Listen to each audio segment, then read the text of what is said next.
Hello, I'm Mike from PAGENINETYNINE with the Corey, rest, some of the Page other 99. guys. And these, sorry guys, sorry fellas. These are our guest picks for Sisters in Christ. Close enough. Okay, Do you want us to do it again? Solid Oh, for no. you. Cut. Let's do it again. I'm rocking and rolling. I will start because I'm fucking wild about this KILARA HELLCHILD split. KILARA was Brandon's band.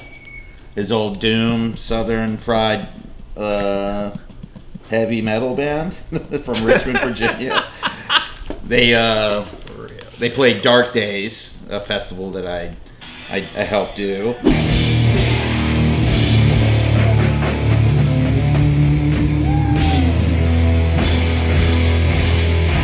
That's good. He's already on Instagram just bored at the score. Yeah, right. Yes. But it's a split with HELLCHILD from Japan, right? Japan. Yeah, I don't know much about HELLCHILD. I know they're heavy, but this KILARA shit is the bomb. Heavy and I've been growly. looking for this record for a long time. KILARA kind of stole the fucking one of the bands that fucking killed it at Dark Days, and this is really a find for me. Another one I want to share, which I think is pretty cool, is an old soundtrack for an old French film, Fantastic Planet. It's an early 70s sci-fi animation movie, and it just has a very weird, kind of jazzy, loungy score, which I used to have an OG, but this seems to be everything. And I'm really kind of wild about that. I don't know much about the composers, but this is an amazing film, very fucking weird, and an awesome score. Here's another weird one, and then I'm gonna fucking pass. This is another music from the Enchanted Forest. This is also a score from a theme park in Portland, Oregon, I believe. Is it Portland, Oregon?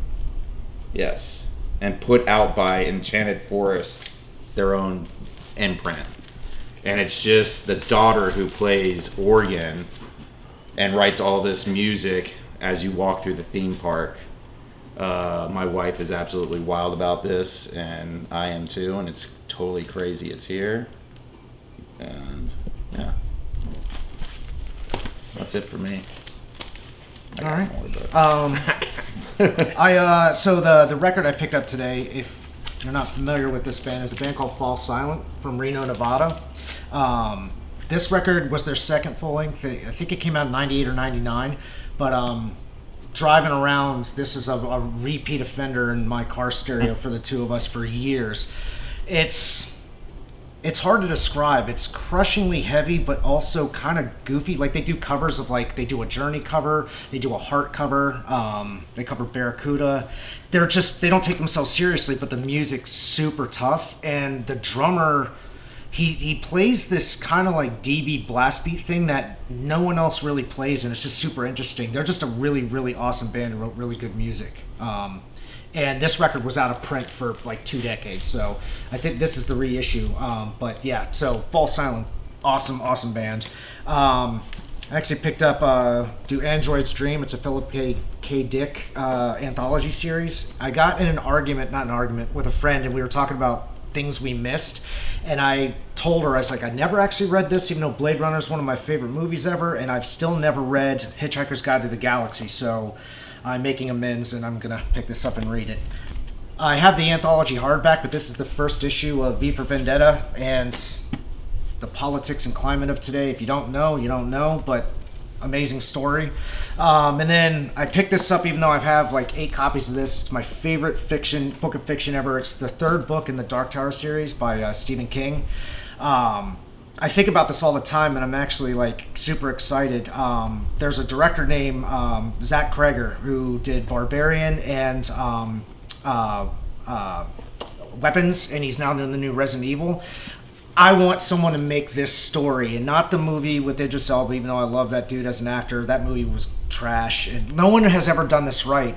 And if you've read this or know what you're talking about, the pacing is slow and methodical and creepy as hell, and I think he'd be perfect to do this. And we kind of know his brother Jake because he plays in a couple bands like Multicult Triox, so I'm going to try to pass him the message like, do this fucking book.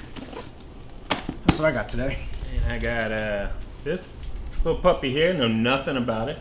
Brian's gonna have to tell you everything about it, but I'm gonna love it.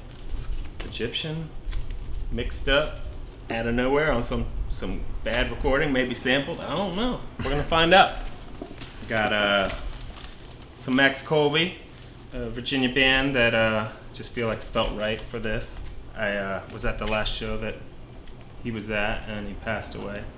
And Oh, he passed away? Yeah. didn't know So that. they will never do things again.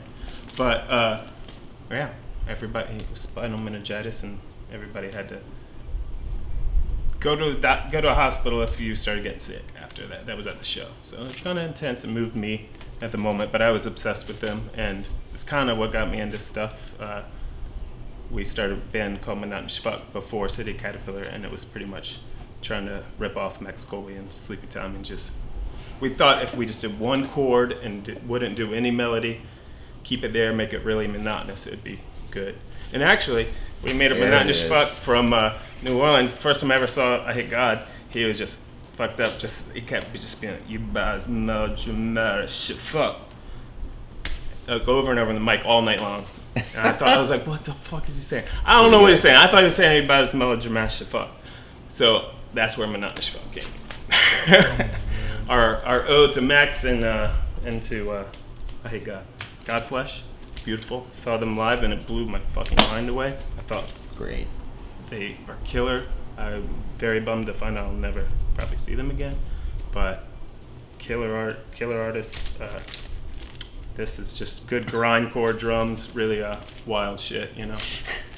I mean, the drummer's crazy. You're gonna love this. Bjork. It's like 400 BPM, right? I think it's faster. Yes. Nailed it.